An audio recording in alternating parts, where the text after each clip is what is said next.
কত হিম্মত একবার দেখি। সিংহ পালিয়ে এসে তার পিছনে বিড়ালকে দেখতে পায়।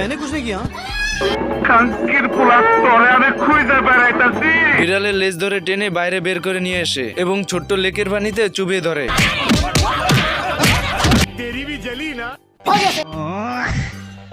এরপর এ পাখিটিকে দেখতে পায়। পাখিটিকে ধরার জন্য বিড়াল খাবারের গাড়ির ভিতর লুকিয়ে পড়ে।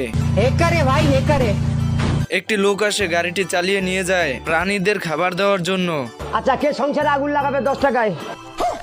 আরে এ তো খাবারের সঙ্গে সঙ্গে বিড়ালকেও খেতে দিয়ে দিল। গাঁজা খাস নাকি? না, গাঁজা তো খাই না, আমি সিদ্ধি খাই মাঝে মধ্যে। সুটিয়ে লাল করে দেবো, নোংরামি বার করে দেবো। বন্ধুরা, এই পাখিটি হাতি দেখতে এসে হাতির জন্য কিছু খাবার নিয়ে আসে এবং হাতিকে খেতে বলে হাতি খাবারের সঙ্গে পাখিটিকেও খেয়ে ফেলে। আর মানুষ পান না, বারবার শুধু আমার উপরে।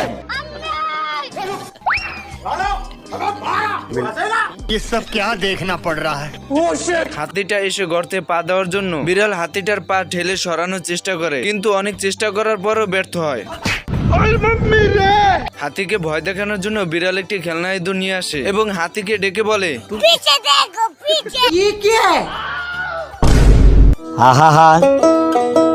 আমি পারি না, আর পারি না। এরপর পাখিটি গুহা থেকে বেরিয়ে এসে লেকের মাঝখানের গাছের উপর বসে পড়ে। আর এদিকে বিড়াল গাছের উপর উঠার জন্য লাঠি ব্যবহার করে, আর অপরদিকে পাখি কলা খেয়ে কলার খোসা ফেলে দেয়, আর বিড়াল কলার খোসার উপর পড়ে উঠতে উঠতে লেকে চলে যায়।